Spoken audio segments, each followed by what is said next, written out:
वापस इस पर आता है, उसका आंसर 400 था। वो सीधा फॉर्मूला है sigma upon y M upon I. Maximum bending stress पूछा है तो मोमेंट मैक्सिमम होना चाहिए W इंटू एल। सिग्मा की वैल्यू गिवन थी, वाई D/2 हो जाएगा और आई की वैल्यू गिवन है D100/2, आउटर फाइबर का हाफ। अब देखिए इधर हम आते हैं तो बच्चे यहां तक आपने लिखा था और मैं कुछ लिखवा रहा था क्या? नहीं, वो दोबारा निकलवाना पड़ेगा। लास्ट ऑफिशियल मैंने क्या बोला है? हाँ, if we draw a curve, मतलब यहां तक लिख लीजिए थीटा प्रोपोर्शनल टी। फिर आपने कुछ कैलकुलेशन करी होगी, उसको ऐसे ब्रैकेट में लिख लीजिए कि वो सब अभी यूज नहीं कर रहे हम। If we draw a curve between twisting moment and angle of rotation,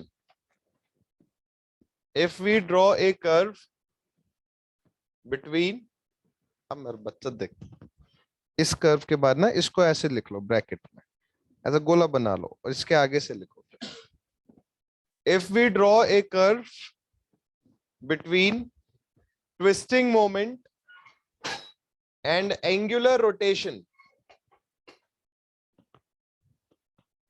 if we draw a curve between twisting moment and angular rotation, then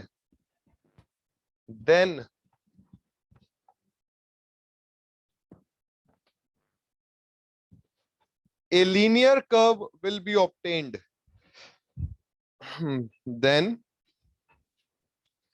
a linear curve will be obtained, which is shown below. Which is shown below. अब ये curve बनाइए।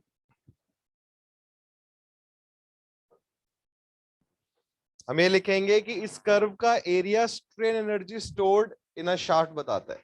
लिखो the area of the, note करके लिखे, important point है, objectives में पूछा जाता है। द एरिया ऑफ द, ऐसे लिख लीजिए, T dash theta curve, the area of the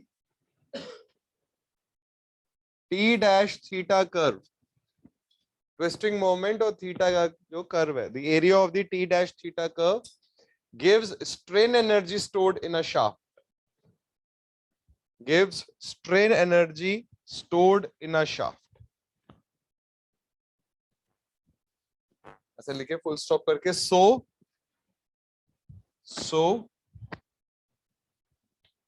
बच्चे स्ट्रेन एनर्जी को यू से दिखा रहे हैं। So u is equals to half into T into theta. अब बहुत ध्यान से सुनिए, but tau upon R is T upon I P.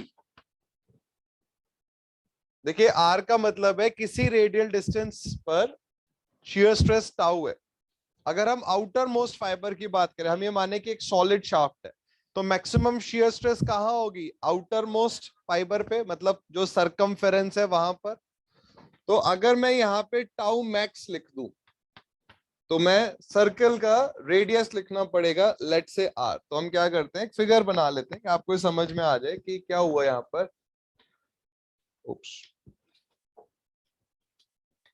तो जैसे ये सर्कुलर शाफ्ट है, सॉलिड है, ये रेडियस आर है, ठीक है। तो आर पर बच्चे शियर स्ट्रेस की वैल्यू क्या होगी? मैक्सिमम होगी। तो जब मैंने आर लिखा यहां पर, ठीक है, तो वैल्यू हो गई टाउ मैक्स, और ये आ गया टी। और बच्चे आईपी की वैल्यू क्या होगी? पाई D4/64। तो पाई D4/64।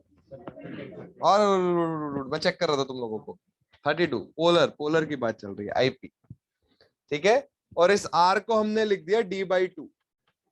तो टी की वैल्यू निकाल रहे, तो tau max is D/2 pi D4/32। इसको कल हमने निकाला ही था। तो बच्चे टी की वैल्यू हम निकाल रहे, तो टी की वैल्यू आ जाएगी टाउ मैक्स पाई D³/16। ये फर्स्ट इक्वेशन बन गई। ऐसे अभी थीटा की वैल्यू निकालेंगे टाउ मैक्स की टर्म्स में और हाफ टी थीटा के फॉर्मूले में रख देंगे। पहले यहां तक लिखिए, जो टी है उसको टाउ मैक्स की टर्म्स में रखना है, जो थीटा है उसको टाउ मैक्स की टर्म्स में रखना है और हाफ टी थीटा के फॉर्मूले में रख देंगे। तो strain energy stored tau max की टर्म्स में आ जाएगी।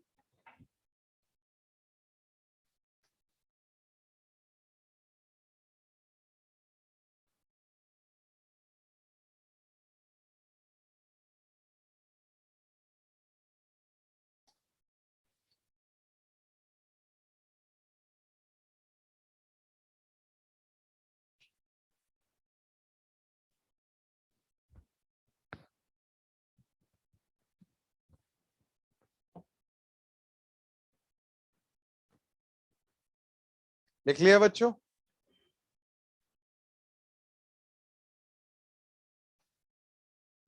वैसे मैं ये सजेस्ट करता हूँ तुम लोग ऐसे ऊपर से इधर छापते क्यों? जब समझ आ रहा है तो छापने का क्या मतलब है? इसमें कौन सा ऐसा स्टेप है जो तुम्हें नहीं समझ में आया है?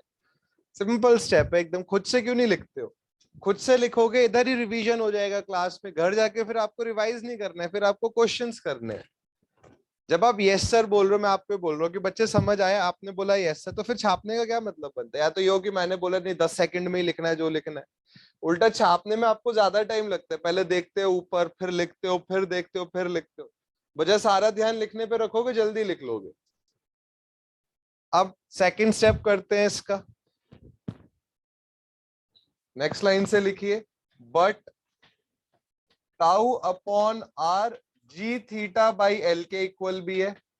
तो टाउ की वैल्यू मैक्सिमम हो जाएगी अगर हम आर की वैल्यू रखें, कैपिटल आर रखें, तो जी थीटा बाई एल। तो यहां से थीटा की वैल्यू आ जाएगी tau max into L upon G are.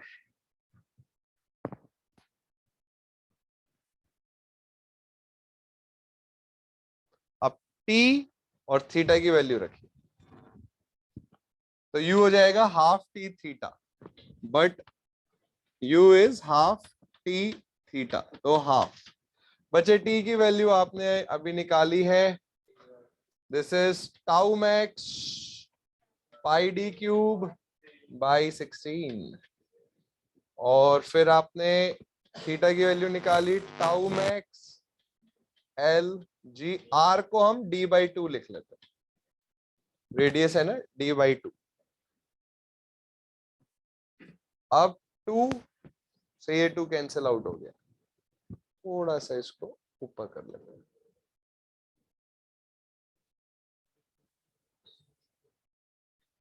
Tau max का स्क्वायर हो गया, तो टाउ स्क्वायर मैक्स आ गया। अब देखिए ये जो 16 है इसको हम 4 इंटू 4 लिख रहे हैं, उसका रीजन भी आप समझ जाएंगे कि ऐसा क्यों करा हम। 4 लिख रहे हैं और जी आ गए। अब एक 4 बच गया। आप सॉरी बट यहाँ पे ना इसको मैं कैपिटल डी लिख देता हूँ ना, हमने कैपिटल डी माना हुआ, कैपिटल डी है। तो बच्चे ऊपर क्या रह गया, पाई डी स्क्वायर, और एक 4 बचा हुआ था हमारा, वो 4 हमने यहां लिख दिया। और क्या आ गया साथ में, L. Pi D square by 4 into L, ये टर्म क्या हो जाएगी, volume of the shaft. Shaft cylindrical है, तो सिलेंडर की वॉल्यूम क्या होती है, पाई डी स्क्वायर इंटू एल। तो बच्चे स्ट्रेन एनर्जी स्टोर्ड का फॉर्मूला आ गया, ये सॉलिड शाफ्ट के लिए आया है, tau square max upon 4g into volume of the shaft. बात समझ आई बच्चों? एग्जाम में बहुत आता है ये क्वेश्चन, इंपॉर्टेंट है। अभी हॉलो शाफ्ट के लिए भी देखेंगे, बट पहले सॉलिड शाफ्ट के लिए है ये, for solid shaft. Hollow shaft में कुछ नया नहीं आना है, बस आई की वैल्यू बदल जाएगी।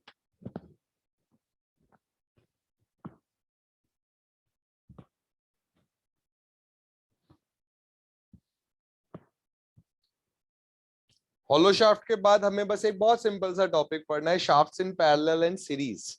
कुछ क्वेश्चंस हम करेंगे, उसके बाद प्रिंसिपल स्ट्रेसेस का कंसेप्ट पढ़ेंगे। मोस्ट पॉजिटिवली आज में हम बहुत सारा पढ़ लेंगे। कल अगर हुआ तो मोहर सर्किल का पार्ट हो सकता है, कल हमारा पढ़ना हो। कल मोहर सर्किल आराम से बहुत प्यार से पढ़ेंगे, बहुत अच्छा टॉपिक है, कल खत्म हो जाएगा। सैटरडे को यूट्यूब सेशन रखेंगे। कोशिश अभी तक जो प्लान है वो ये है कि 9 बजे तक रखना है, मतलब 9 बजे रात को आराम से खाना वाना खा के बढ़िया रिलैक्स होके यूट्यूब खोलना अपना, पहले आधा घंटे गाने सुनना उस पर बढ़िया वाले। अमृत मान का गाना बिस्मिल्लाह सुने, आह क्या बढ़िया गाना है, पंजाबी में समझ पता नहीं आएगा नहीं आएगा बट अच्छा गाना है। उसके बाद 9 बजे आए तो क्वेश्चंस करेंगे, कोशिश करेंगे 1.5-2 घंटे बैठ के न्यूमेरिकल करें। और बीच बीच में मैं ये कोशिश करता रहूंगा कि आपके यूट्यूब पर जो सब्जेक्ट आपने पढ़ लिए हैं, जैसे जो मैंने पढ़ा दिए, बाकी टीचर्स भी ऐसा आई होप करेंगे कि जो सब्जेक्ट पढ़ लिया उसके क्वेश्चन सेशंस होते रहे। और एक मल्टीपल सब्जेक्ट क्वेश्चंस भी रखेंगे। जैसे मान लीजिए आपने ओपन चैनल फ्लो और सोम मैंने पढ़ा दिया है, ठीक है, अब मान लीजिए कुछ टाइम में जियोटेक भी हो गया, तो एक सेशन रखेंगे जहां पर एक ही 1 घंटे 1.5 घंटे 2 घंटे के सेशन में कई सारे सब्जेक्ट्स के क्वेश्चन हम करेंगे। तो इससे क्या होता है ना कि आप ज्यादा बेहतर प्रिपेयर कर पाते हैं, क्योंकि एग्जाम में ऐसे ही होगा, पहला क्वेश्चन सोम का है, दूसरा हो सकता है जियोटेक का हो, तीसरा किसी और सब्जेक्ट का हो। तो बेहतर तरीके से आप अपने आप को एग्जाम के एनवायरमेंट में ढाल पाते। बट ये श्योर है कि 9 बजे सैटरडे, ठीक है, इसका लिंक भी शेयर कर दूंगा मैं आपको। टाइम में वेरी बट होना जरूर है सैटरडे को। उसमें यही कोशिश रहेगी करीबन 25-30 क्वेश्चन करें हम, बढ़िया क्वेश्चन, चैलेंजिंग क्वेश्चंस, कि आपको सब्जेक्ट का भी रिवीजन हो और आप कुछ नया भी सीखें। सब्जेक्ट रिवाइज कर रहे हैं, हमेशा कोशिश करिए क्वेश्चंस के थ्रू आप रिवाइज करें, और क्वेश्चंस की कोई कमी नहीं है, क्वेश्चंस बहुत सारे हैं। अब बच्चों देखो हॉलो शाफ्ट की बात आएगी, तो अब आप ऐसे लिख लो फॉर भाई क्या हो गया इसको, इसकी कैसे तबीयत खराब हो रही है। फॉर हॉलो शाफ्ट मेथड बिल्कुल सेम है, बस आई की वैल्यू बदल जाएगी। तो बच्चे tau upon R T upon I P है। इस बार बच्चे टाउ मैक्स आपको कहां मिलेगा, आउटर रेडियस पर, तो इसको हम क्या लिख सकते हैं, डी नॉट बाई 2। ठीक है बच्चों, भाई साहब क्या भयानक जोश आया है, इतनी पिटाई होगी, इतनी कुटाई करूंगा। और भाई साहब मतलब अगर मैंने पूछा है कुछ तो मैं, मेरे गले से कोई लगाव नहीं है, मेरे गला बैठ गया नीचे चला गया, किसी दिन गला पैर के पास होगा मेरा, बैठते बैठते उधर से निकल जाएगा। समझ आया ये? गुड। आज माइक लेके पढ़ाऊंगा जियोटेक के क्लास में मैं, नहीं तो मेरे से पहले गला आ जाएगा बाहर में। अब बच्चे आयुष, मेरे बेटे मुझे आईपी की वैल्यू बताओ क्या होगी। अरे कितने आयुष है यहाँ पे, और कौन आयुष है? तुम आयुष हो? नहीं हो ना, तो आयुष एक ही है यहाँ पे, ये बोलेगा, बोल बेटे। मेरी नजर तुम पर नहीं है। आशुतोष ये बाहर ईट रखी होगी, लेकर आओ। गए नहीं अभी तक? कोई नहीं, मत जाओ। बता दे फॉर्मूला बेटे। तो क्यों नहीं पता है? अबे रिवीजन, ये इसका भी रिवीजन होगा अब। बात गंदी बात, संदीप तुम नहीं बताओगे, मयंक तुम बताओ। 5/32। चलो फिर, बस इतना ही है। अरे रुक जा बेटे, आहा, आह क्या मजा आ रहा है, वाह बहुत सुंदर। सौरभ आईपी क्या होगा हॉलो शाफ्ट का, फॉर्मूला बताओ बेटा। डी की पावर 4 हॉलो शाफ्ट है। शुभम क्या होगा फॉर्मूला? भाई साहब कितनी कुटाई कर ली जाए ना कम है तुम लोगों की। विवेक पीछे देख के बताएगा बेटे। अभिषेक हाथ दे यार, तुम लोग कैसे कितने गंदे हो यार तुम लोग। मैं पूरे इस मकसद से आता हूं कि मैं किसी को नहीं डांटूंगा, मुझे बुरा लगता है मैं तुम्हें डांटता हूँ यार, तो तुम्हें क्यों नहीं बुरा लगता है? मुझे कितना, मैं तुम समझ नहीं सकते, इतना भगवान भगवान जी सामने है यहाँ पर। सच में मुझे इतना दुख होता है, मैं डांटता हूँ तुम लोगों को। तुम छोटे बच्चे हो गया है, 6ठी 7वीं में पढ़ते हो। एक एग्जाम की तैयारी आप कर रहे हो जो नौकरी दिलाएगी, और बेसिक फॉर्मूला नहीं याद है, तो कितनी गलत बात है बच्चों। क्या किया जाए इसमें?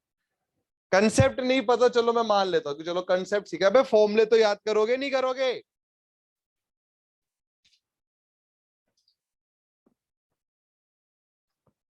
ऐसे नहीं करो बच्चों।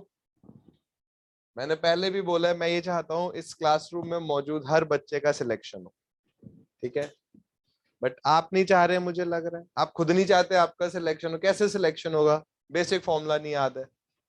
2 से ये कैंसिल आउट करा 16 टाइम्स, तो टी की वैल्यू आ जाएगी tau max into pi D nought to the power 4 D I to the power 4 divided by D not.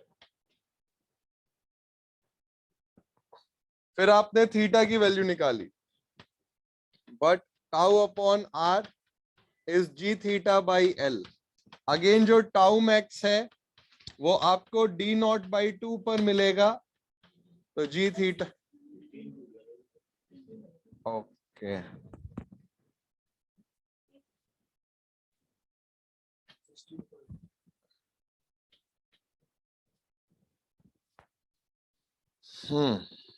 जी हाँ नीचे ही आएगा यार 16। इसने बोला 16 पाई, इसने मेरे को कंफ्यूज कर, मुझे मुझे मैं भरोसा कर लिया इस पे, अब से नहीं करूंगा। मैं कभी भरोसा नहीं करना आपने किसी पे। मैं इधर मेरा ध्यान था, ये बोला 16 पे, मैं कह रहा है तो होगा। जानबूझ के करा है इसने, टीचर कंफ्यूज कर रहा है ये, भगवान देख रहे हैं इसको।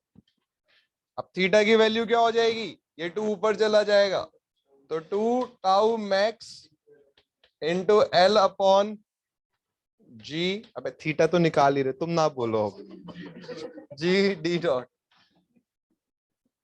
ये आज मकसद पे निकले हुए हो तुम कि टीचर कंफ्यूज कर दूंगा किसी तरह में।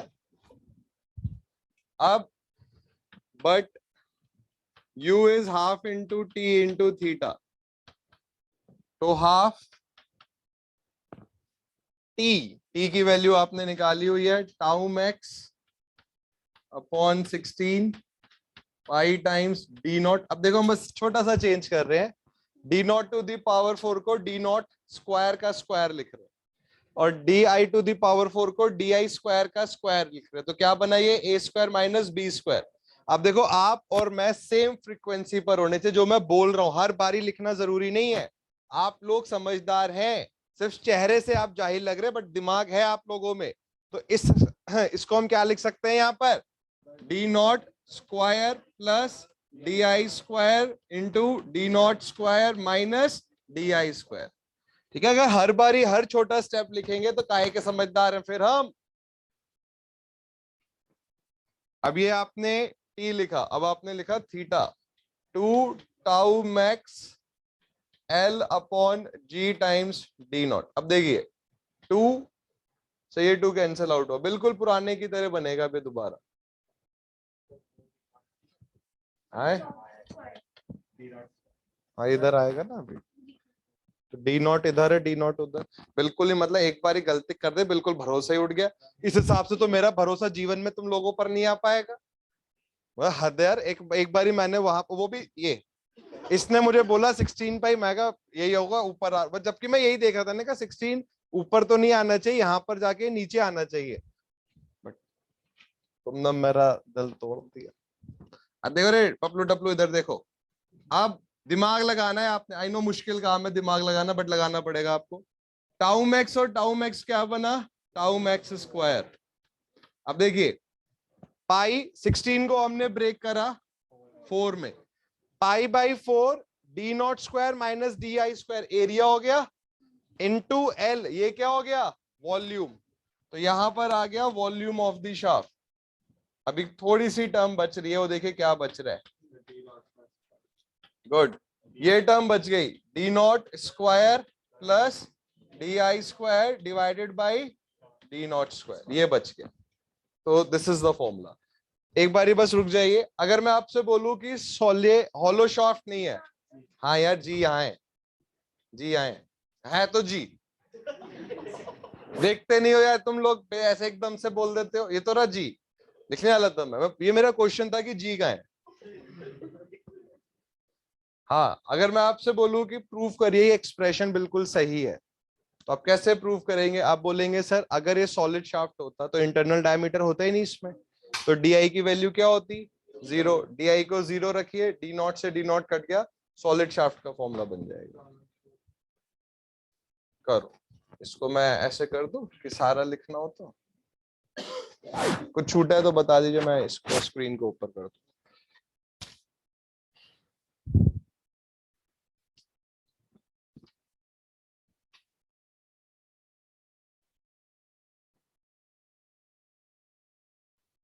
एग्जाम में डायरेक्ट क्वेश्चन आ सकते हैं इस पर, और टॉसन के मोस्टली क्वेश्चन बहुत आसान है। कल गेट के 2 क्वेश्चन दिए थे, हाँ 4-5 बच्चों के हो गए, बाकी के कहाँ है? हाँ हाँ, आर्यन का हो गया, हाँ अभिषेक। आधा आंसर, आधा आंसर क्या होता है?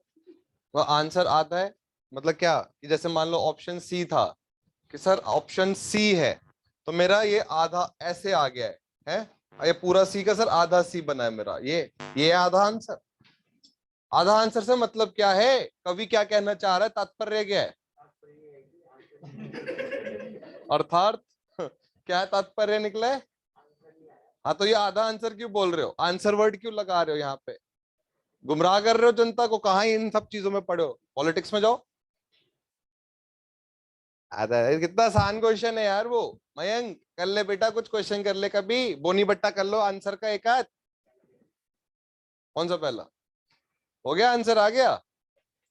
वैसे अगर एक आया तो दूसरा भी आना चाहिए, बिल्कुल सेम क्वेश्चन थे, डेटा ही तो फर्क है। आशुतोष, आंसर नहीं आया, बहुत बढ़िया, बहुत सुंदर, आंसू से आगे मेरे। नेगी जी, आंसर नहीं आया, बहुत सुंदर। यार एक ना मैं सोच रहा हूँ कि एक बार एक सरिया खरीदूं अब मैं, उसको ना यहाँ पे गर्म करा करूंगा उसको, और उसी से तुम्हारी कुटाई करूंगा। सही बता, तुम लोग अब प्यार की भाषा से आगे निकल चुके। अबे एक तुम लोग क्या है ना, एक बार ये अटेम्प्ट किया, नहीं आया नहीं आया, ऐसे वैसे बोलना नहीं चाहिए। मैं कभी कंपैरिजन पे बिलीव नहीं करता हूँ। तो कुछ बच्चे क्लास के बाद भी रुके, सॉल्व करा, आंसर आया, मेहनत करनी पड़ती है यार। एक बार ही नहीं आया नहीं आया, ठीक है, वो चिल लाइफ, बॉब मार्ले के भक्त बन जाते हो बिल्कुल उसी टाइम। अबे नहीं आया तो दोबारा अटेम्प्ट करो ना उसको। उस क्वेश्चन में कोई भी नया कंसेप्ट नहीं है। कुछ नया कंसेप्ट होता तो मैं एज टीचर बता सकता हूँ कि तो ये चीज आप गलत कर रहे होगे। कैलकुलेशन है यार, उसको आना चाहिए कैलकुलेशन।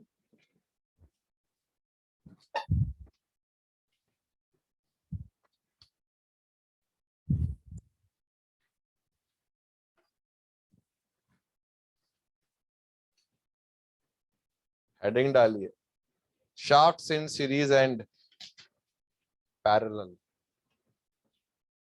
कोई डाउट बेटा इसमें? दिव्या कुछ पूछना है?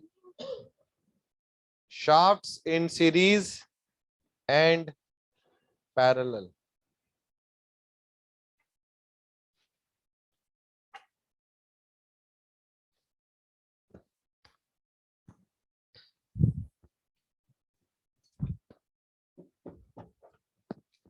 देखो बच्चों, इसके बाद एक टॉपिक और आता है आपका टॉर्सन में, कंबाइंड बेंडिंग एंड ट्विस्टिंग।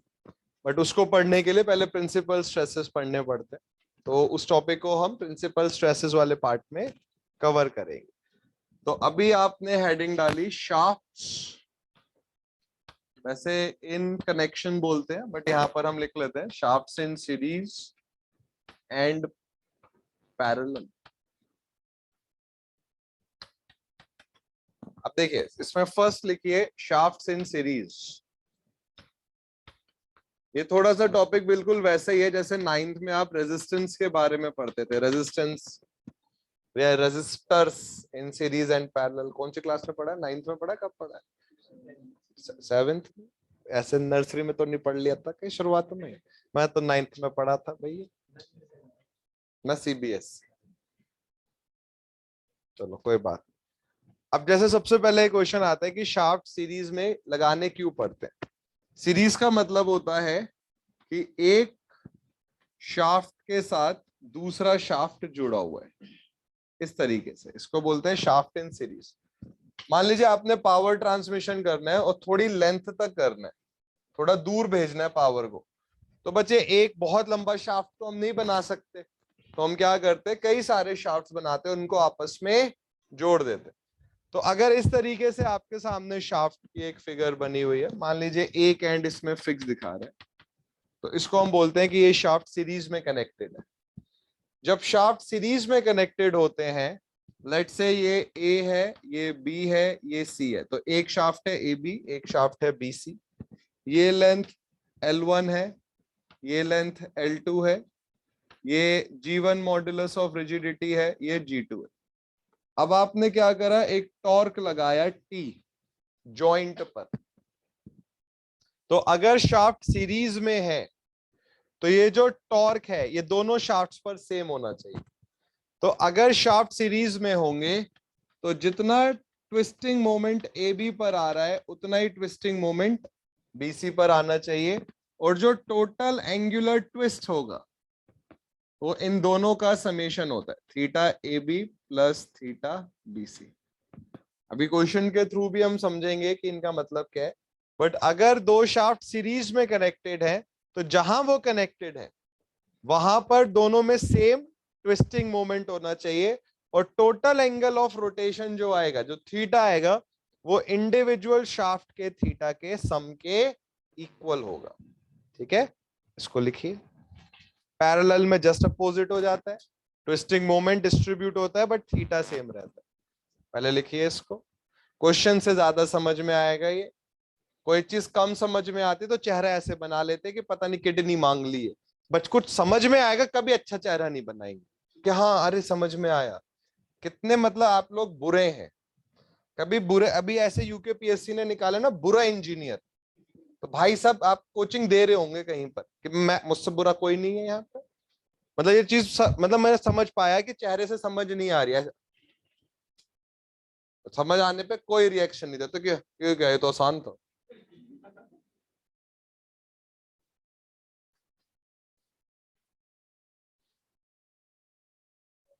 इसको मैं थोड़ा सा इधर खिसका देता हूँ, कितना फायदा है यार इस पे। वहां मुझे देखा जियोटेक वाले में, मैं ऐसा ऐसा मुझे पोछे वाली फील आती है वहां पे कि पोछा लगा रहा हूँ मैं। अरे एज में पोछा ऐसे लगता है, मैं ऐसे लगा रहा हूँ आजकल। अब तो मैं वहां बंदा रखूंगा एक रेंट पे कि भाई तू मिटा इसको बस। एक तो वो कैमरे का फोकस सिर्फ उतने पार्ट पर है, तो उतने ही पार्ट पर लिखना पड़ता है मेरे को। इतना बड़े व्हाइट बोर्ड का क्या, वही है ना कि समुंदर सामने है, पानी नहीं पी सकते। आज मेरे ख्याल से कैमरा नहीं है, अब से देखो आपकी ना लाइव क्लासेस नहीं है, अब तो सिर्फ सिर्फ और सिर्फ ऑफलाइन क्लासेस है। इसका एक बहुत बड़ा रीजन ये है यार, ऑफलाइन में पढ़ने का मजा है। मैंने ना एक बहुत बड़े कॉर्पोरेशन के लिए ऑनलाइन में पढ़ाया, नाम नहीं ले सकता मैं उसका, बट यू से स्टार्ट होता है, ठीक है। मैं नाम नहीं ले सकता उसका, मैं नाम नहीं ले सकता उसका, मैं नाम नहीं ले सकता उसका, ऐसे ही साउंड होता है। तो ना वहां पढ़ाया मैंने, उसमें एक प्लस भी होता है, प्लस पे भी पढ़ाया मैंने, उसमें एक स्पेशल भी होता है, यूट्यूब पे भी पढ़ाया। तो वो मजा नहीं आता है उसमें, आप पढ़ा रहे हैं ठीक है, जो फिजिकल इंटरेक्शन है ना, जो देखो एज स्टूडेंट मैं नहीं कहता आपको कि आप कितना पढ़ रहे हैं कितना, बट एज टीचर बिल्कुल इंटरेस्ट नहीं आता उसमें। मतलब आप बोल रहे हैं चिल्ला रहे हैं पर पता ही नहीं सामने वाला बच्चा समझ पा, जब तक बच्चा डाउट पूछ रहा है तब तक आप 3 स्लाइड आगे जा चुके थे।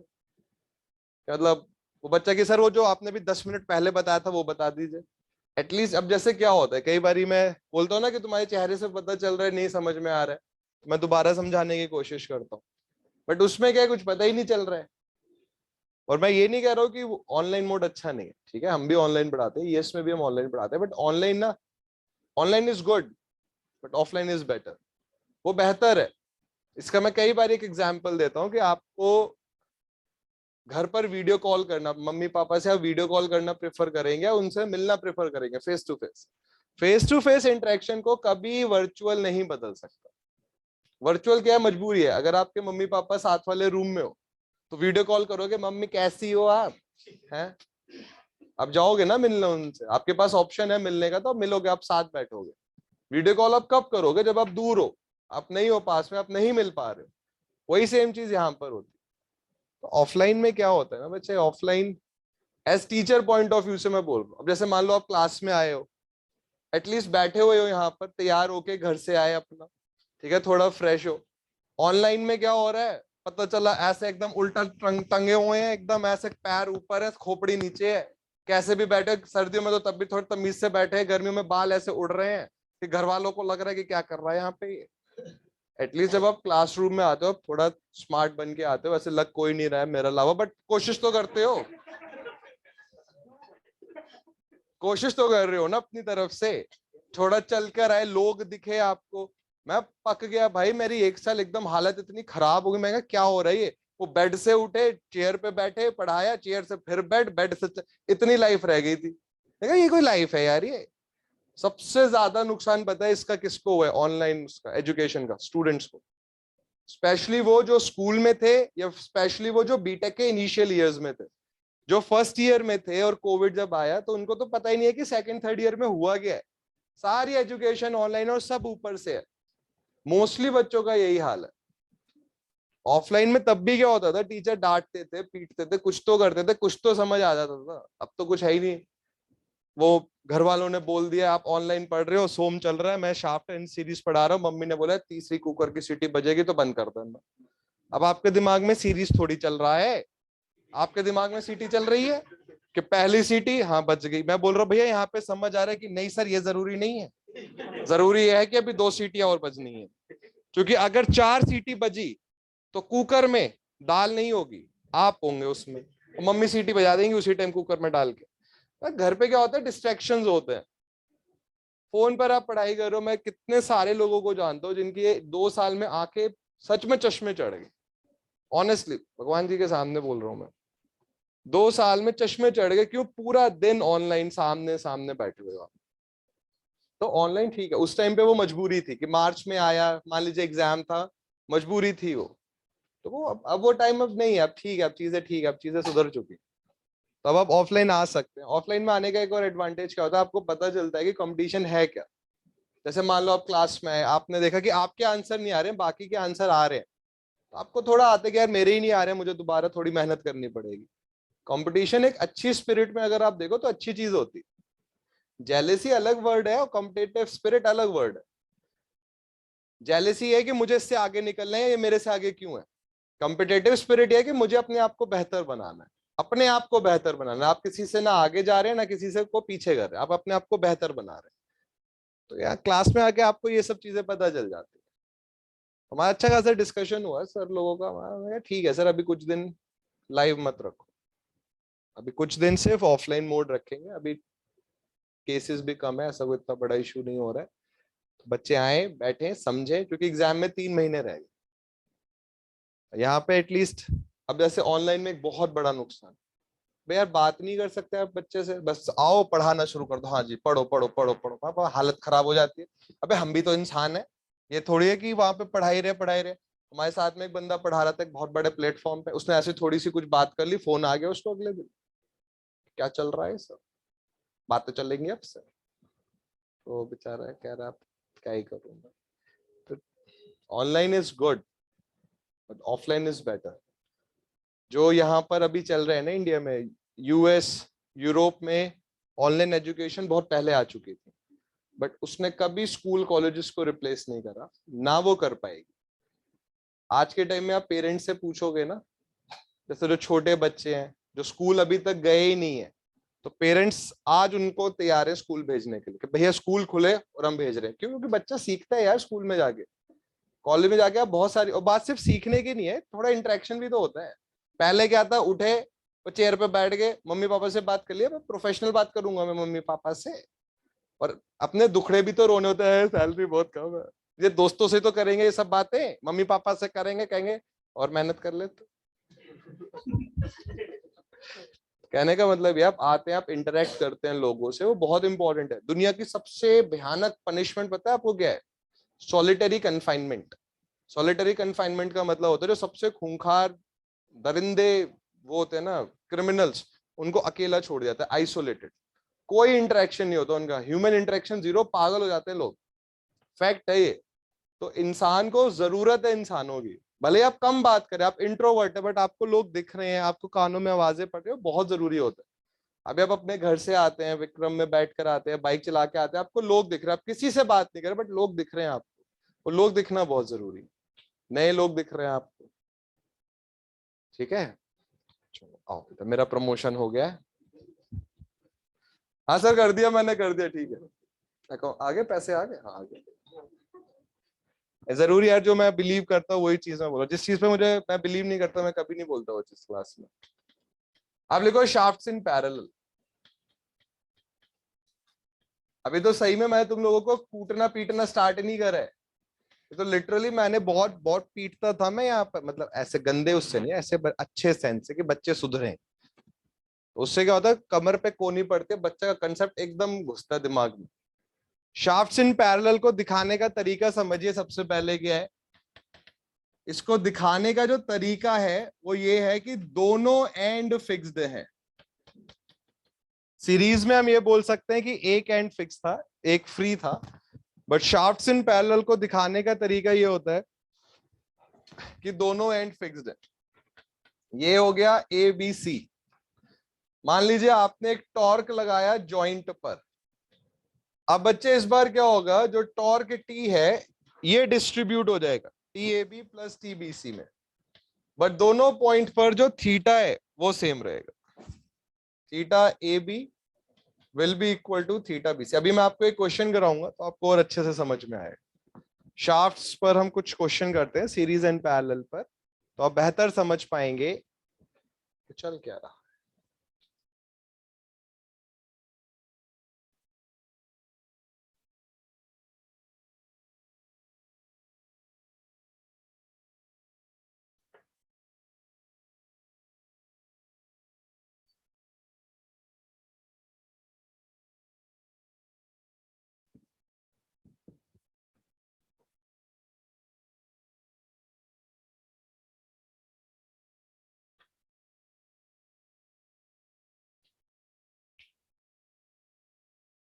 एक क्वेश्चन मैं आपको भेजता हूँ, इसको मैं ही सॉल्व करूंगा। एक क्वेश्चन मैं और भेजूंगा, वो आप सॉल्व करना। वैसे आपके दिमाग में आया होगा कि सर जो भी क्वेश्चन आप भेजते हैं वो आप ही सॉल्व करते हैं, हम क्या कर रहे हैं।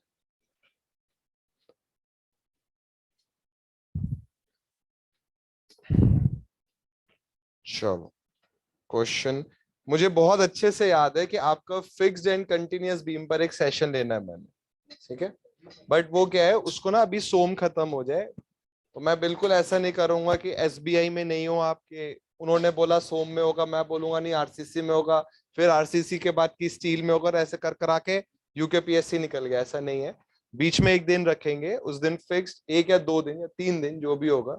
जैसे जियोटेक चल रहा है, जियोटेक के बाद बीच में किसी दिन मैं आपको बोल दूंगा कि हाँ भी आज आप रुक जाना, ठीक है। और हम 2-3 दिन फिर फिक्स्ड बीम का कंसेप्ट पढ़ लेंगे। सो नो इश्यूज, बिल्कुल वो पढ़ाना है आपको। हम्म, और सन। चलो एक क्वेश्चन मैं आपको भेज रहा हूं, अच्छा क्वेश्चन है ये, और फिर इसका हम सॉल्यूशन करेंगे।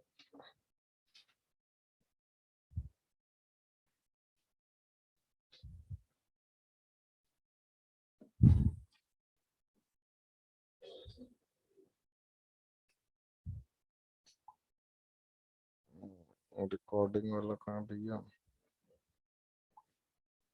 अब देखिए कैसे होगा ये क्वेश्चन, बहुत अच्छा क्वेश्चन है ये, लंबा क्वेश्चन नहीं है। देखिए एग्जाम में क्या होगा, आपके एग्जाम में लंबे क्वेश्चंस नहीं होंगे, कंसेप्चुअल क्वेश्चंस होंगे। तो आपको एक शाफ्ट दे रखा है बच्चे, दोनों एंड शाफ्ट के फिक्स्ड है।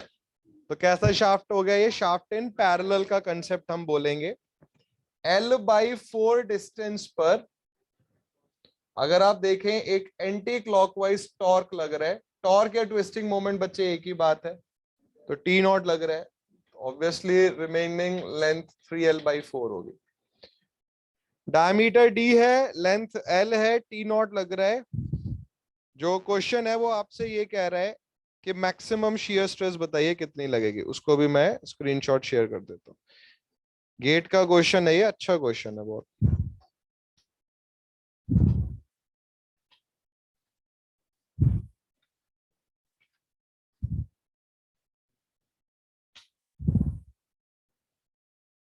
पूरा क्वेश्चन मैंने अभी आपको भेज दिया है।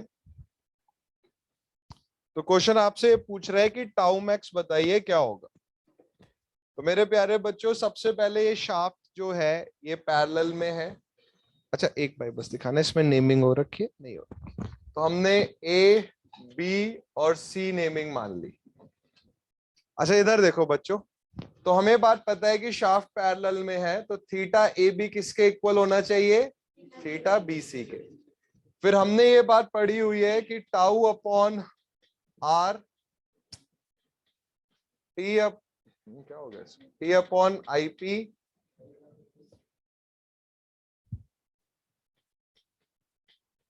जी थीटा बाई एल के इक्वल।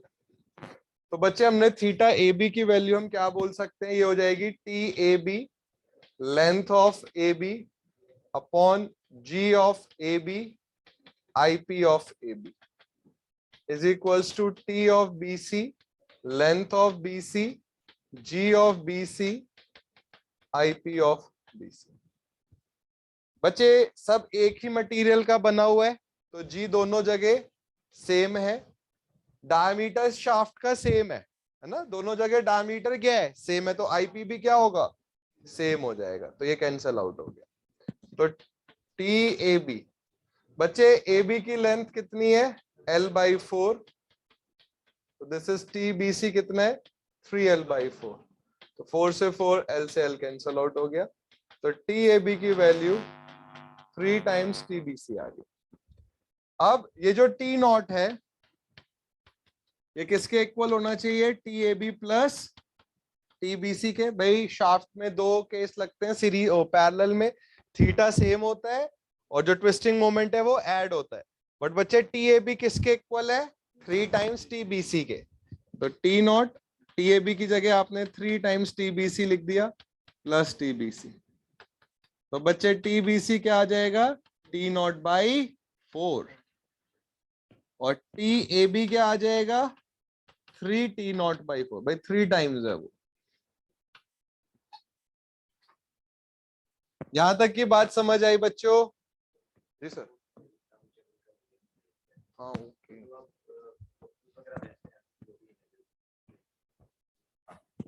ठीक ठीक सर। बच्चों उसको, हाँ हाँ ठीक ठीक सर, उसी में है। बच्चों टेलीग्राम चैनल मतलब उस पर आइए, ग्रुप में आइए। टेलीग्राम पर ग्रुप बनाने का सबसे बड़ा फायदा ही होता है, you have got your privacy. No one can check your phone number, तो आपकी प्राइवेसी रहेगी। इसमें पोल कंडक्ट कराऊंगा मैं। टेलीग्राम इसलिए भी है क्योंकि आप लोगों के नंबर इधर उधर, जैसे लड़कियां हैं या लड़के हैं अपना नंबर पर्सनलाइज नहीं करना चाहते हैं ना, व्हाट्सएप में सभी को दिखता है, तो उसके लिए भी आप लोगों के लिए फायदा है कि आप लोग प्राइवेसी है, प्राइवेसी। वो बचा रहे। क्या करना है, कैसा करते हैं इसको, सब पता है इस लड़के को। मैं ऐसे ढूंढ रहा था यूट्यूब यूट्यूब, पता ना कहाँ कहाँ चला गया। हाँ मैं देख लिया, T.me जहां लिखा है ज्वाइन कर लीजिए उसको, ऐसे करके ज्वाइन कर लिया मैंने और मैं ज्वाइन हो गया उसमें।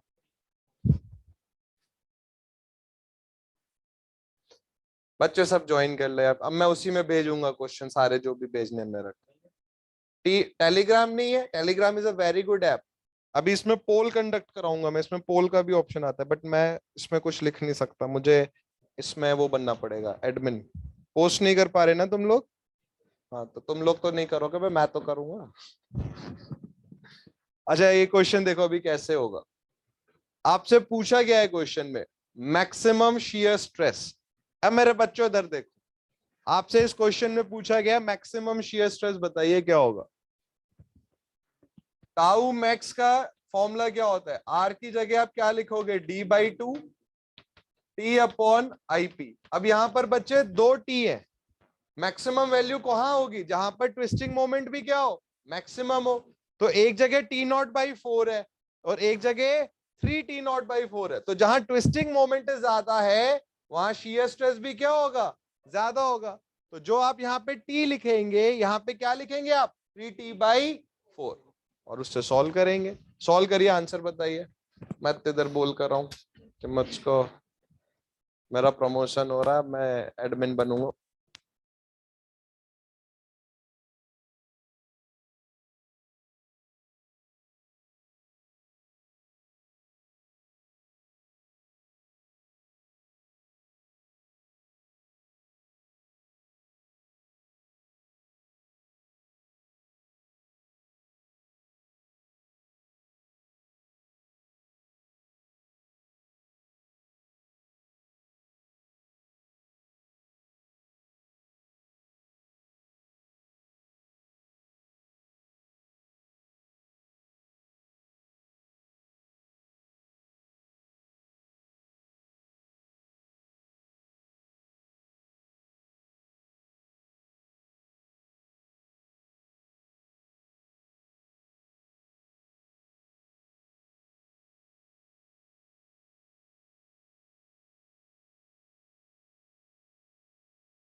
पाई डी क्यूब बाई एक है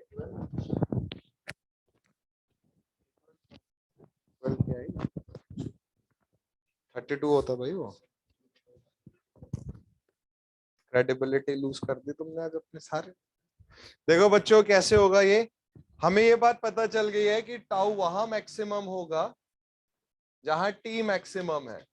तो D nought by two Q 2 है ये हो जाएगा। अब यार क्या हो गया इसको भाई, ये हो जाएगा 3 T0/4 और आईपी की वैल्यू हो जाएगी पाई डी 4/32। 4 से कटा ये 8 टाइम्स, इसको सॉल्व कर लो तो टाउ मैक्स की वैल्यू आ जाएगी 12T0/πd3। अच्छा क्वेश्चन है, एग्जाम में आ सकता है, कोई लंबा न्यूमेरिकल नहीं है, कंसेप्चुअल क्वेश्चन है। तो शाफ्ट्स इन पैरेलल पे बहुत क्वेश्चन आते हैं, सीरीज क्या होता है रिलेटिवली आसान होता है, उस पे कम क्वेश्चंस होते हैं। मैं भी आपको एक दो क्वेश्चन कराता हूँ इन टॉपिक्स पर, फिर हम नए टॉपिक पर आएंगे।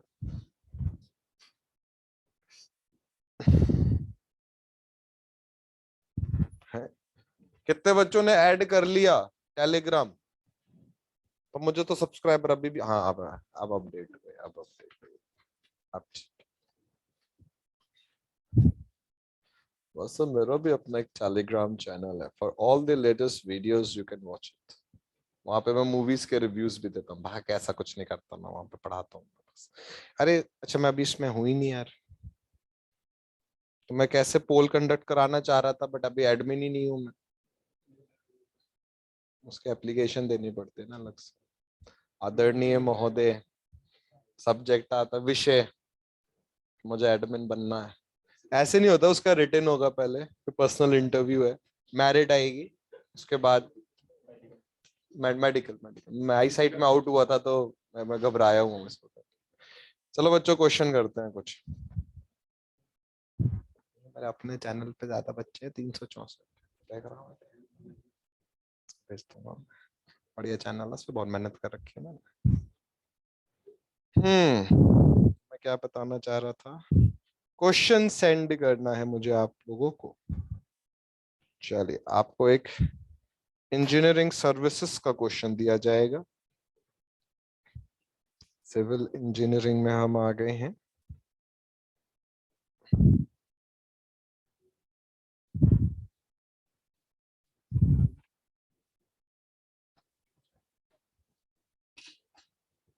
चलिए एक क्वेश्चन करना है बच्चों, आपने ग्रुप में आपने, अरे यार मैं भेजूं कैसे, उसमें मैं हूं ही नहीं अभी।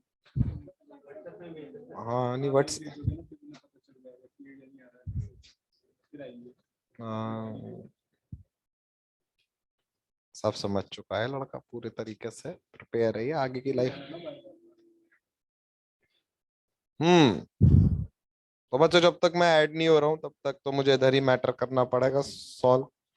क्वेश्चन क्या है, the ratio of maximum shear stress developed in a solid shaft of diameter D, ये नहीं अलग question, and a hollow shaft of external diameter d and internal diameter small d of the same torque is given by what? ध्यान से, एकदम ये जल्दबाजी करते हो तुम लोग, ध्यान से क्वेश्चन सुनो और फिर बताओ।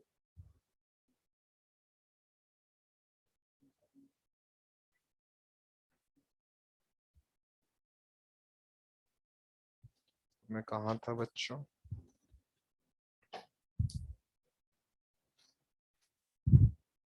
अरे मैं क्या बता रहा था, ध्यान दो, आप कर लोगे क्वेश्चन, होशियार बच्चे हो आप, मुझे पूरा भरोसा है आप लोगों पर।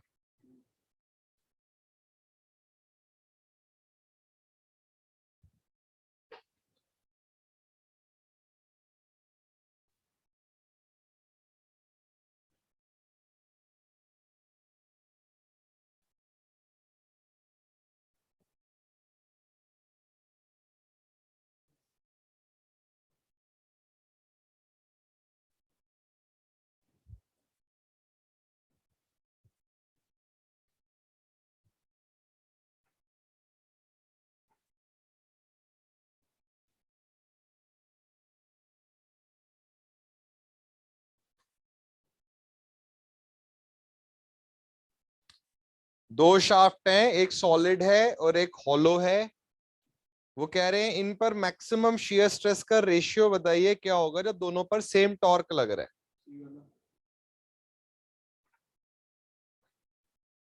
वहां तो नीचे डी स्क्वायर आ रहा है, तो सी ऑप्शन में डी स्क्वायर थोड़ी है नीचे। क्या कर रहा लड़का है।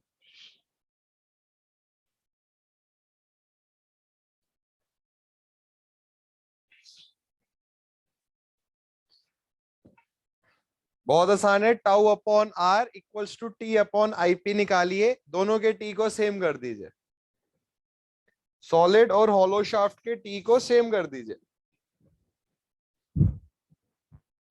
हमें क्वेश्चन ये बोला है सेम टॉर्क है टी एस सॉलिड पर और हॉलो पर, तो tau upon R, good answer is option C, very good. तो बच्चे यहां से टी की वैल्यू आ जाएगी tau I P upon are.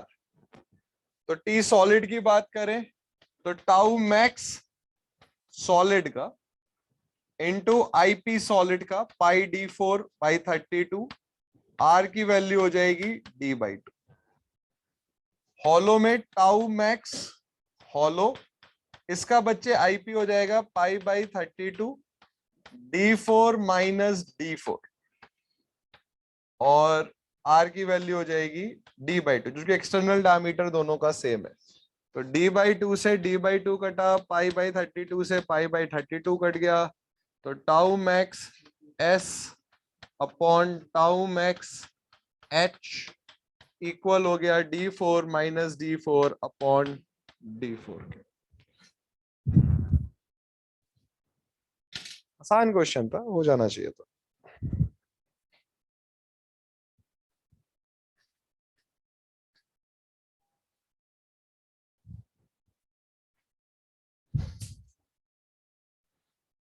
बहुत बढ़िया क्वेश्चन है जब आप जो अब आप करेंगे। बच्चे देखो, फिक्स्ड बीम या फिक्स्ड शाफ्ट, शाफ्ट का एक और नाम होता है बिल्ट इन शाफ्ट भी बोलते हैं। तो एक क्वेश्चन मैं आपको भेज रहा हूं, बहुत अच्छा क्वेश्चन है।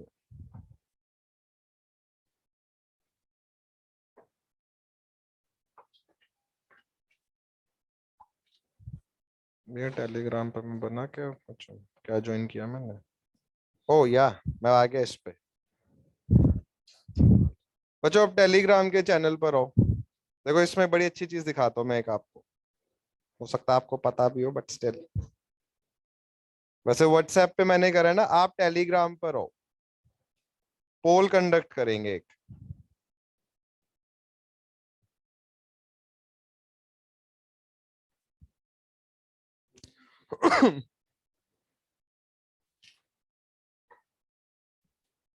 कहाँ गया है भाई। हाँ?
अच्छा बच्चों एक बार एक सुनो, टेलीग्राम ग्रुप में आओ एक बार, टेलीग्राम ग्रुप में आ जाए। अब देखो इस पे ना मैंने एक पोल कंडक्ट करा है, तो ए बी सी डी में एक ऑप्शन करेक्ट है, तो जब आपका आंसर आ जाएगा आप इसमें ऑप्शन मार्क करना, तो हमें पता चलेगा कि सबसे ज्यादा आंसर कौन से बच्चे बता रहे हैं, फिर आपको पता चलेगा किसके कितने सही है। पोल बहुत अच्छा ऑप्शन होता है इसमें, है। गुड, सही आंसर आया बच्चे का, बहुत बढ़िया बच्चे।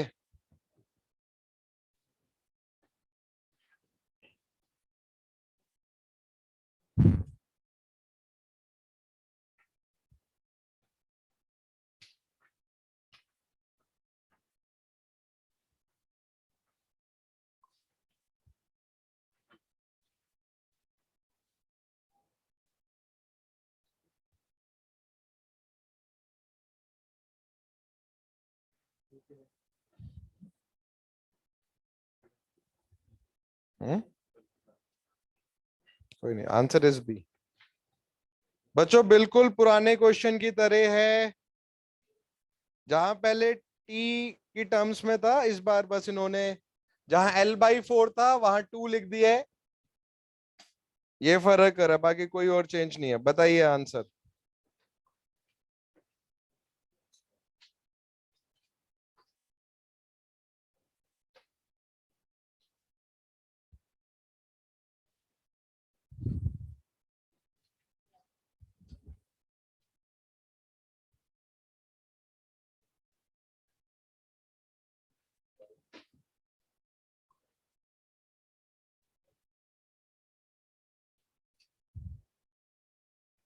मैं टेलीग्राम चैनल पर पे भेजूंगा, जो इधर भेजूंगा उधर पे भेजूंगा, हर जगह से पैसे कमा लूंगा। जल्दी बता दो आंसर। पोल पर बटन, बटन कहाँ है? बटन नहीं दबाया अभी तक। बटन दबा बेटे, बटन दबा, बटन बटन तो कर ले आंसर। अब मैं बहुत हो गया, ये पकड़ बेटा, वापस लूंगा। हाँ कहाँ है सौरभ आंसर? ये क्या है? ये सब क्वेरी फॉर्म, ये टेलीग्राम थोड़ी है ये। मेरे प्यारे बच्चे व्हाट्सएप खोल, अपना टेलीग्राम डाउनलोड किए? हाँ तो मेरे बच्चे, ये नीचे वाला ना, इसको करना है क्लिक मेरे बच्चे। मेरे पास टेलीग्राम नहीं है हैंडसम, तभी तो तुम्हारा क्रोम खुल रहा है। कोई नहीं, डेस्कटॉप से भी चल जाता है। खुल तो गया। तो ज्वाइन करना मेरे बच्चे, पहले ज्वाइन कर ले। हाँ ज्वाइन हो गया। अब इसमें क्वेश्चन ये रहा, ऑप्शन जो तुम्हें जो कैलकुलेशन करो उसको टिक करना। अभी तक यहीं पहुंची हो तो हाँ तो चलो। अरे बेटे आंसर बता जल्दी।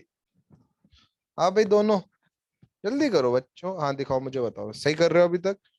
60 इंटू, नहीं नहीं बेटे, ये तो TAB और TBC तो निकालना है ना। इसको TAB लिखो, TBC लिखो, इनके बीच में एक रिलेशन आएगा, और TAB प्लस TBC जो टॉर्क की वैल्यू दी है उसके इक्वल होगा फिर। कहाँ है फॉर्म में? इधर है फॉर्म। कहाँ है कॉपी में? क्या किया है?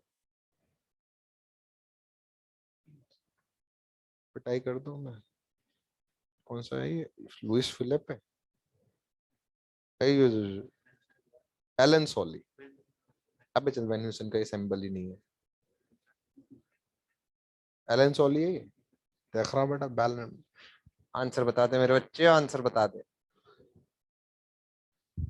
आंसर बताओ जल्दी। आंसर बताओ लड़के। क्या कर रहे हो तुम लोग? हाँ मेरे बच्चे बिल्कुल सही कर रही। इसके दोनों एंड फिक्स करना बेटा, बिल्ट इन का मतलब दोनों एंड फिक्स है। अब बिल्कुल पुराने क्वेश्चन की तरह मेरे बच्चे, जो ये वाला क्वेश्चन है, कहाँ है क्वेश्चन? ये वाला बिल्कुल सेम क्वेश्चन है, सिर्फ डेटा दे दिया है उसमें। कितने आंसर आ गए? एक बच्चे ने गलत आंसर भी दिया है। आंसर इज ऑब्वियसली, जिसने गलत दिया उसे पता चल ही गया है क्या आंसर है। आंसर नहीं बताऊंगा, फटा। अभी सबने बटन दबा दिए इधर ही। चलो एक क्वेश्चन और देता हूं मैं इतनी देर।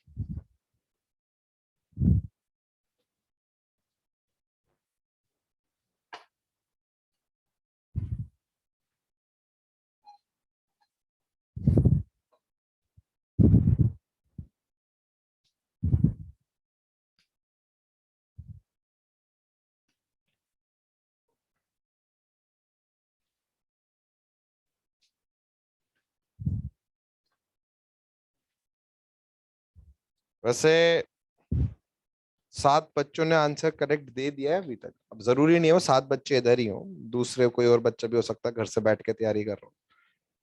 अच्छी बात है। Answer is option B.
Hmm, चलो एक क्वेश्चन और दे देता हूँ मैं।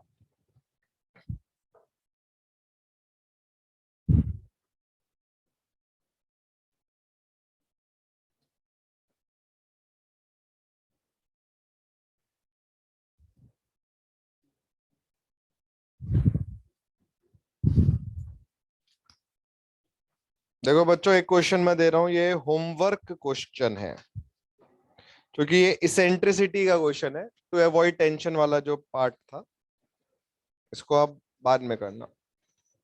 टेलीग्राम कहाँ है?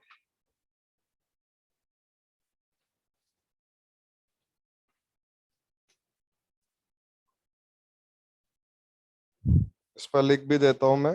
अरे यार, होमवर्क है ये। भाई साहब अभी सिर्फ पोस्ट करा, 14 लोगों ने देख लिया, एकदम बहुत बढ़िया। चलो बच्चों, अब हम एक नया टॉपिक उठाते हैं। आंसर नहीं आया तुम्हारा हैंडसम? इसका आंसर बी आएगा, जो टॉर्क वाला क्वेश्चन दिया है। आया आंसर आर्यन?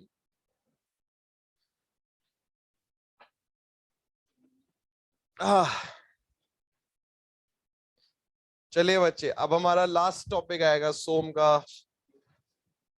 which is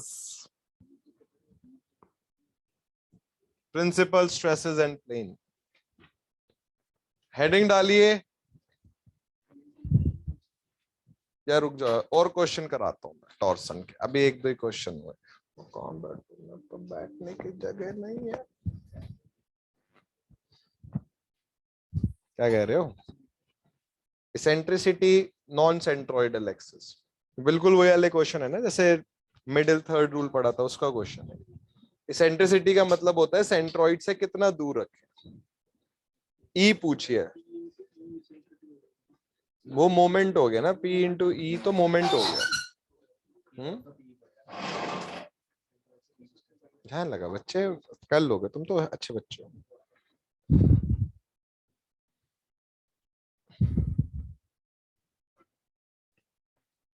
एक मिनट रुक जाओ, मैं सोच देख रहा हूँ कि कोई यार अच्छा क्वेश्चन मुझे दिख जाए। Done done done done done done done done done done.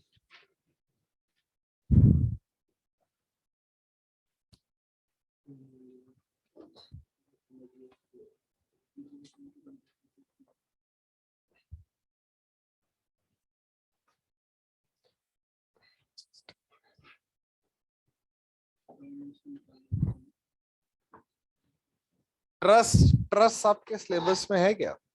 बोलो, ट्रस्ट का क्वेश्चन। भले ये क्वेश्चन ट्रस्ट का है, बट बहुत सिंपल क्वेश्चन है, कंसेप्ट आपने लगा दिया, आप आराम से कर ले जाओगे।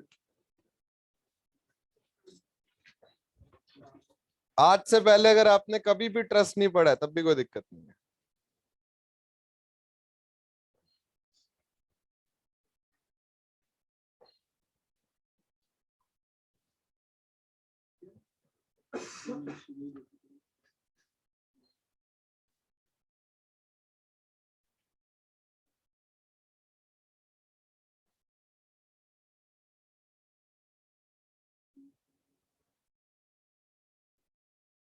आंसर बोलना नहीं भाई, मैं पोल कंडक्ट करना चाह रहा हूँ।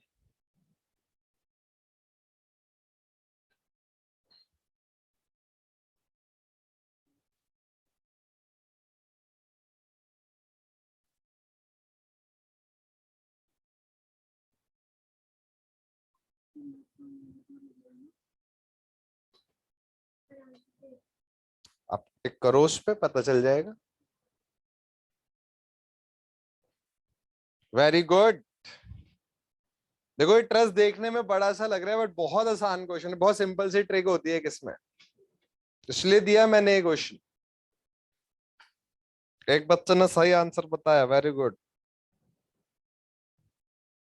इसमें पेन उठाने की जरूरत ही नहीं है, ये क्वेश्चन आराम से आंखों से किया जा सकता है। कैसे किया जा सकता है? आंखों से। मेंबर 1 पर हमसे पूछा गया है, तो हमने जॉइंट बनाया, ये इधर जॉइंट है, ये इधर मेंबर है, और ये 16T नीचे लग रहा है। देखिए बच्चे, जब किसी जॉइंट पर 3 मेंबर्स मिलते हैं, 3 मेंबर्स मिल रहे हैं, तो इसमें और इसमें स्ट्रेस सेम आएगी, और इसमें और इसमें सेम आएगी। तो 16 टन किसके इक्वल हो गया? ऊपर वाले मेंबर में जो आ रहा है, इसमें पूछा है ना। Summation of forces y direction में, अबे यार क्या, मैं तो गुस्सा आ रहा। Summation of forces y direction में 0 कर दीजिए। इसमें हमें, इनका तो कोई रोल ही नहीं है वाई डायरेक्शन में, तो वाई डायरेक्शन में एक तो मेंबर हो गया F1, और क्या हो गया? -16 इक्वल्स टू 0। तो F1 की वैल्यू आ गई 16। आंसर। बात समझ आई बच्चों? Summation of forces y direction में आप 0 कर दो इस जॉइंट पर।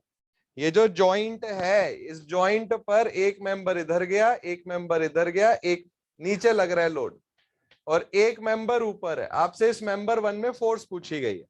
मैंने आपसे बोला जॉइंट पर, याद रखिए आपने जॉइंट पर बोला कि भाई समेशन ऑफ फोर्सेस 0 कर दो वाई डायरेक्शन में। तो भाई क्या इन दो मेंबर का वाई डायरेक्शन में कोई रोल है? नहीं है, इनका तो एक्स डायरेक्शन में रोल है। तो वाई डायरेक्शन में दो ही फोर्स लग रही हैं, एक 16 नीचे और माइनस, इसको ऐसे मान लो F1 ऊपर लग रहा है, तो -F1 इक्वल्स टू 0। तो F1 की वैल्यू आ गई 16। आपने F1 away from the section दिखा रखा है, तो इसका नेचर कैसा हो गया? टेंसाइल। तो 16T टेंसाइल।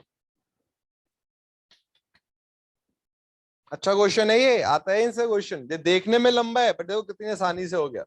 जॉइंट का इक्विलिब्रियम बनाना है आपने। 0 मेंबर फोर्सेस पे बहुत क्वेश्चन आते हैं, उसमें फिर मेहनत करनी पड़ेगी। मतलब हर जगह ऐसा नहीं है कि हर जगह एकदम सिंपल से आ जाएगा। अब जैसे किसी और जॉइंट पे अगर पूछता है, कुछ जॉइंट पे आसानी से सॉल्व होगा, कुछ में आसानी से नहीं सॉल्व होगा। बट एग्जाम में वो क्या करते हैं ज्यादा, देखिए याद रखिए, एग्जाम में लंबे न्यूमेरिकल्स नहीं बनाए जाते हैं, कंसेप्चुअल न्यूमेरिकल्स बनाए जाते हैं।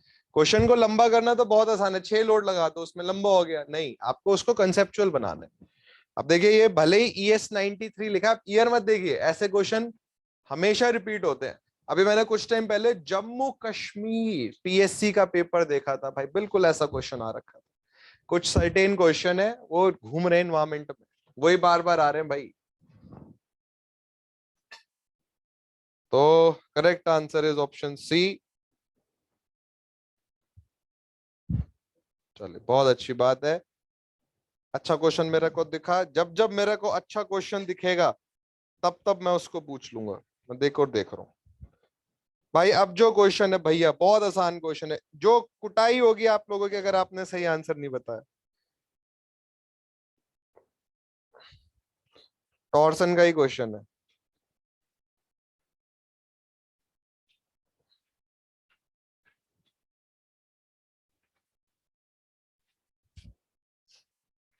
ये टेलीग्राम कहाँ है रे?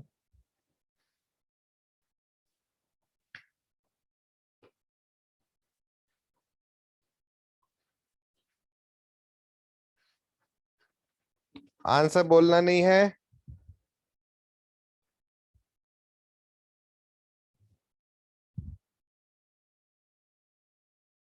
अरे ओ सॉरी, ये तो शेल का क्वेश्चन दे दिया मैंने, आई एम सो सॉरी।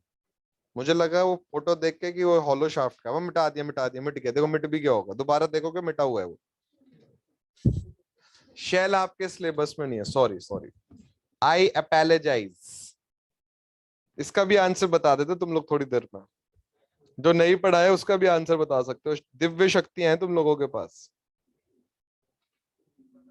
यार मुझे ना कोई ऐसा क्वेश्चन चाहिए जो मतलब रूह के अंदर घुस के आपको हिला दे, जैसे कि ये क्वेश्चन दिखा मेरा। मेंबर AE,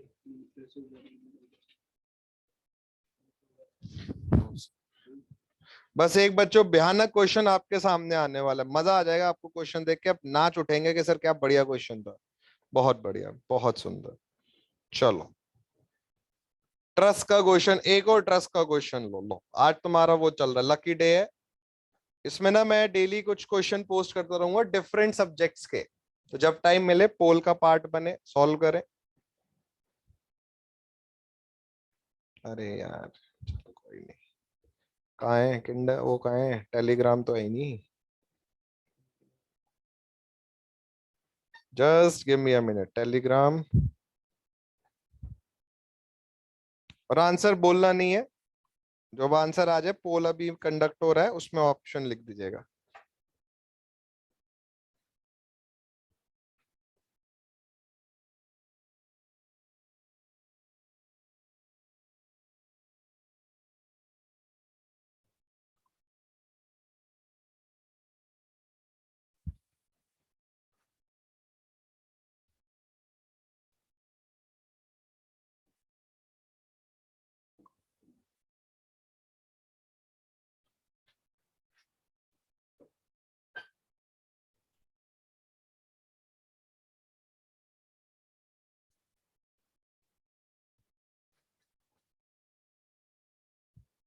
मुझे लगा भी ट्रस्ट पड़ा नहीं है।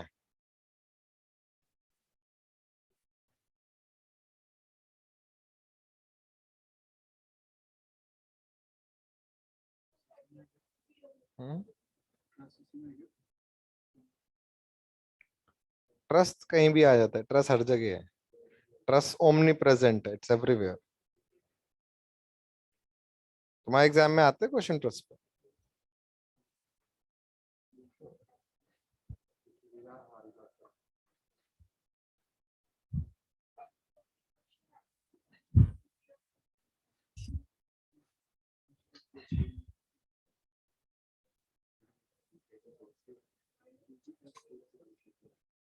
Answer is 0। अब देखिए आंसर 0 क्यों है, इसका एक बहुत सिंपल सा रूल है, ये रूल याद रखना है। अगर हाँ जॉइंट पर दो नॉन कोलिनियर मेंबर्स हैं, नॉन कोलिनियर का मतलब है जो पैरेलल नहीं है, तो अगर आप ए जॉइंट को देखें तो ए जॉइंट पर दो नॉन कोलिनियर मेंबर्स हैं और कोई लोड नहीं लग रहा है जॉइंट पर, तो इन दोनों मेंबर्स में 0 फोर्स होगी। और इसमें कोई बहुत बड़ी रॉकेट साइंस नहीं बताई है मैंने, बहुत सिंपल सी बात है। Summation of forces y direction में क्या है, 0, कोई लोड ही नहीं लग रहा। तो अगर हम ये मान ले कि यहाँ पर एफ वाई लग रहा है, तो भाई एफ वाई को बैलेंस कौन कर रहा है, कोई लोड है ही नहीं, तो इस मेंबर में कितनी फोर्स हो गई, 0। अब मैंने आपको बोला कि summation of forces x direction में 0 है, तो भाई इस डायरेक्शन में, एक्स डायरेक्शन में कोई फोर्स लग रही है, नहीं लग रही है, तो ये भी 0। तो जब एक जॉइंट पर दो नॉन कोलिनियर मेंबर्स हैं जो आपस में पैरेलल नहीं है, तो इन दोनों मेंबर्स, और जॉइंट पर कोई लोड भी नहीं लग रहा है, तो 0 हो जाएगा। अब मान लो जॉइंट पर एक लोड लगा दिया मैंने, तो इसमें तो ऊपर वाले मेंबर में तो फोर्स 0 नहीं हुई, बट साइड वाले मेंबर में 0 हो जाएगी। Summation of forces x direction में अभी भी 0 है, तो इसको कौन बैलेंस कर रहा है, कोई भी बैलेंस नहीं कर रहा है। ये जो 0 मेंबर फोर्स के क्वेश्चन होते हैं बहुत सिंपल होते हैं, दो ही लॉ होते हैं इसमें, एक ये था और एक जो ऊपर लिखवाया है। इस केस में क्या होता है कि जॉइंट पर लोड लग रहा है, इन दोनों में सेम हो गई फोर्स और ये फोर्स इसके इक्वल होगी। ठीक है, बहुत सिंपल है, ये आ जाता है, जो कि मैंने देखा है कई पीएससी में पूछते हैं वो क्वेश्चन 0 मेंबर फोर्स के। अब हेडिंग डालिए, principal planes and stresses. Principal plane and stresses.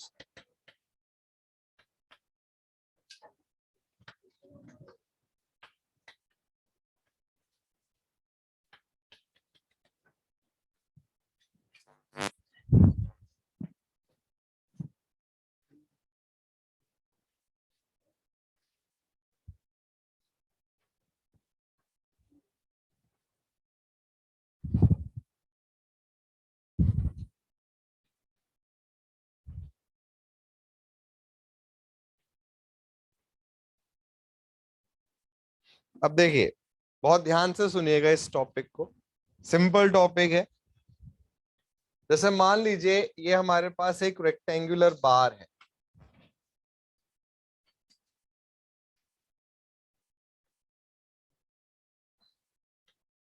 Force P, cross sectional area A. मैं आपसे पूछूं बच्चे, आप मुझे स्ट्रेस बताइए नॉर्मल, आप बोलेंगे सर P/A। मैंने बोला शियर स्ट्रेस बताइए, आप बोलेंगे सर 0। बट आपने ये वैल्यूज क्यों बोली? क्योंकि आपने माना कि सर हम एक प्लेन है, एक परपेंडिकुलर प्लेन है, इसके अबाउट देख रहे हैं। तो ये जो नॉर्मल स्ट्रेस P बाई ए आया, ये इस प्लेन, इस वर्टिकल प्लेन के रिस्पेक्ट में है। क्योंकि नॉर्मल स्ट्रेस क्या होता है? वो प्लेन के परपेंडिकुलर होता है। तो ये जो P है ये वाई के क्या था? परपेंडिकुलर था। मान लीजिए मैं आपसे बोलूं कि आप मुझे कोई प्लेन है जो कि थीटा एंगल पर इंक्लाइंड है, एक प्लेन है जो कि थीटा एंगल पर है। इस थीटा एंगल पर जो प्लेन है, इसके रिस्पेक्ट में आप नॉर्मल एंड शियर स्ट्रेस बताइए। तो अब आप बोलेंगे सर P बाई ए नहीं हो सकता, क्योंकि जो P है वो वाई के तो परपेंडिकुलर है, बट वाई डैश के परपेंडिकुलर नहीं है। तो इस टॉपिक में आप ये पढ़ेंगे कि अगर किसी और प्लेन पर, ऐसे अभी तक आप P अपॉन ए निकाल रहे थे, तो आप एक प्लेन के परपेंडिकुलर डायरेक्शन की बात कर रहे थे। तो अगर हम प्लेन बदल दें, पहले प्लेन वर्टिकल था, अब प्लेन किसी एंगल पर इंक्लाइंड है, तो इस प्लेन वाई डैश पर कितना नॉर्मल एंड शियर स्ट्रेस लगेगा? इस वाई डैश पर नॉर्मल स्ट्रेस P अपॉन ए नहीं होगा। क्यों नहीं होगा? क्योंकि P वाई डैश के परपेंडिकुलर नहीं है।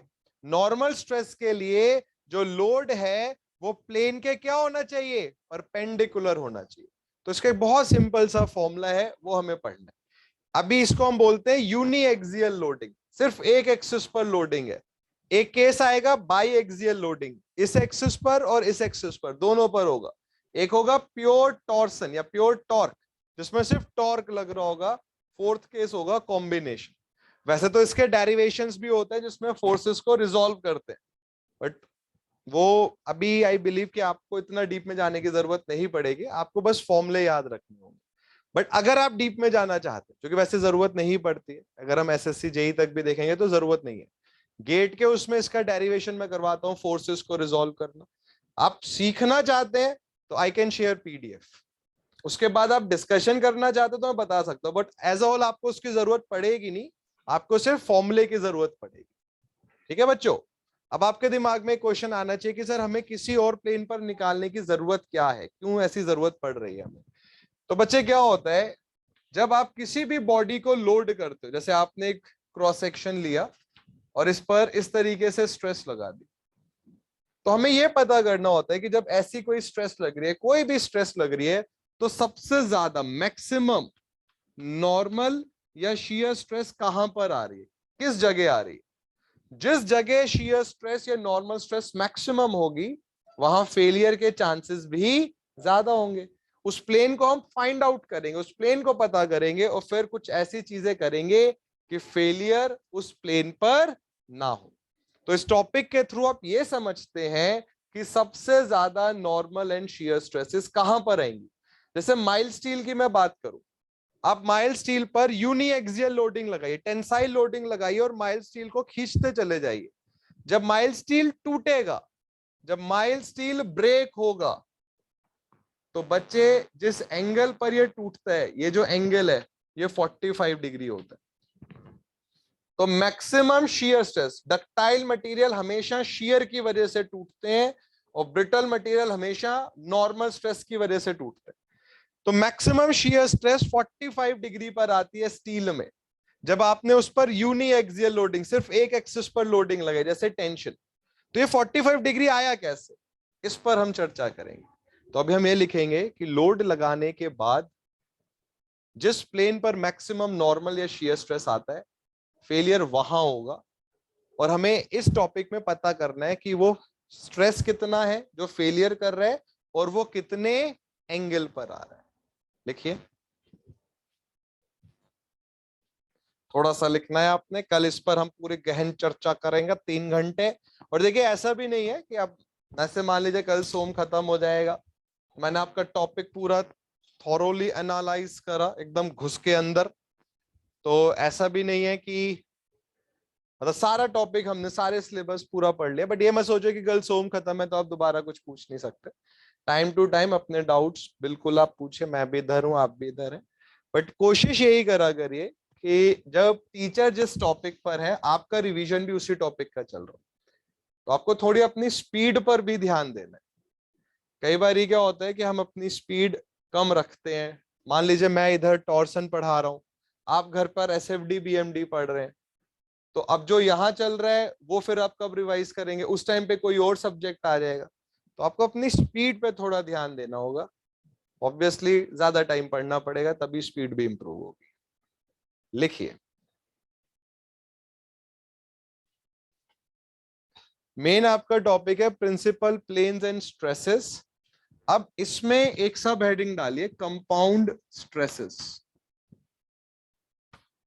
Compound stresses.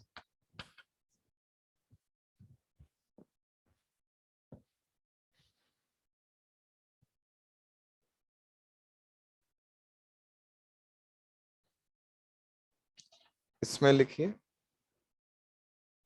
देखो इन दिस टॉपिक, हम ये लिख रहे हैं कि इस टॉपिक में हम पढ़ेंगे क्या। In this topic we will find out the planes and stresses. In this topic we will find out the planes, PLANES, and stresses where the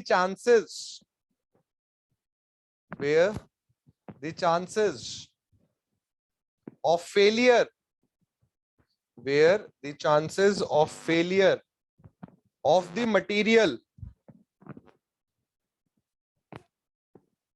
are maximum,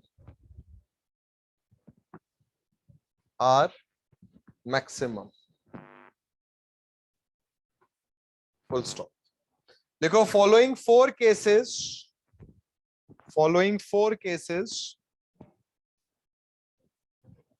will be studied in this topic।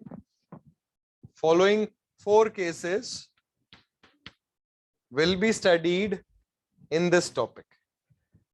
तो जैसे मैंने आपको बोला कि आपको फॉर्मूले की ही जरूरत पड़ेगी, क्योंकि आपके एग्जाम में जितने भी क्वेश्चन है टिल SSC JEE फॉर्मूले की जरूरत पड़ती। But I will share the PDF with you. अगर आप फोर्सेस को रिजॉल्व करके फॉर्मूला कैसे आप सीखना चाहते हैं, एक्स्ट्रा सीखना चाहते हैं, तो बिल्कुल आप सीख सकते हैं, कोई गलत बात नहीं है। अगर आप उसको समझना भी चाहते हैं तो वो भी मैं कर सकता हूँ, ऐसी कोई दिक्कत नहीं है। बट हाँ, इतनी जरूरत पड़ेगी नहीं, आपके एग्जाम में नहीं पड़ती। पहला केस लिखिए, when body is subjected to uniaxial load। when body is subjected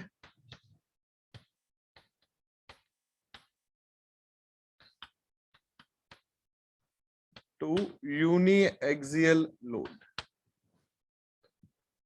देखिए, यूनिएक्सियल लोड का मतलब हो गया सिर्फ एक एक्सिस पर लोडिंग है।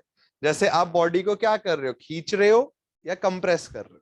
ये पहला केस हम पढ़ेंगे। सेकंड लिखिए, when body is subjected to biaxial load. Biaxial load, बच्चे बाईएक्सियल लोड में आप ऐसे समझ सकते हो कि आप एक बॉडी है, दो परपेंडिकुलर डायरेक्शन में आप फोर्स लगा रहे हो। तो आप मान लो एक्स डायरेक्शन में भी खींच रहे हो बॉडी को और वाई डायरेक्शन में भी खींच रहे हो, या एक्स डायरेक्शन में दबा रहे हो, वाई डायरेक्शन में खींच रहे हो। दो परपेंडिकुलर डायरेक्शन में आपने लोड लगा रखा। ठीक है, इस लोड के आगे आप ऐसे भी कर सकते हैं, स्ट्रेस, यूनिएक्सियल स्ट्रेस या बाईएक्सियल स्ट्रेस। तीसरा केस जो इंपॉर्टेंट होता है, when body is subjected to pure shear। सिर्फ shear stresses लग रही हैं बॉडी पर। when body is subjected to pure shear। और बच्चे फोर्थ केस होगा the combination of above three cases। the combination of above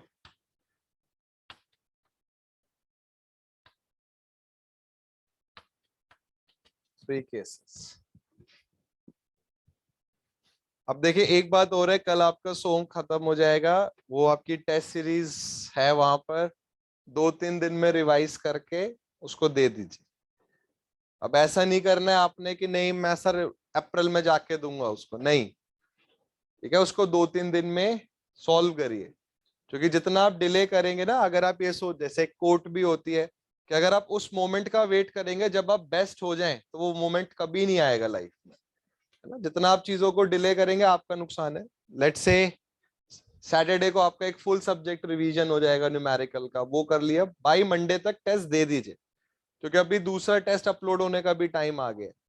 अगले कुछ दिनों में सारे सब्जेक्ट्स के दोबारा टेस्ट अपलोड हो जाएंगे, तो उनको भी आपने देना। जब अब उसमें क्या होगा, जब ओसीएफ और सोम, ये तो एटलीस्ट मैंने पढ़ा दिया, इनका तो मुझे पता ही है, कुछ और सब्जेक्ट्स भी अगर कंप्लीट हो गए उनका तो जिस दिन टेस्ट सीरीज आएगी उसी दिन आपको पेपर देना चाहिए, तभी तो फायदा मिलेगा आपको। आप मान लो एग्जाम, अब दोबारा टेस्ट सीरीज आई ओसीएफ की, अब दोबारा रिवीजन कर रहे हैं, दोबारा दे रहे हैं, ऐसा नहीं। अब आपने समझ लिया चीजों को, अब टेस्ट सीरीज जैसे नोटिफिकेशन आएगी अपलोड होगी 5 बजे, 5 बजे जाइए उसको देना शुरू करिए, तभी तो आपको पता चलेगा। अब एग्जाम से मतलब टेस्ट सीरीज से आधा घंटा बैठ के आप रिवाइज कर रहे हो, तब तो हो ही जाएगा फिर उसको, तो आप, वो आपके ट्रू पोटेंशियल नहीं है।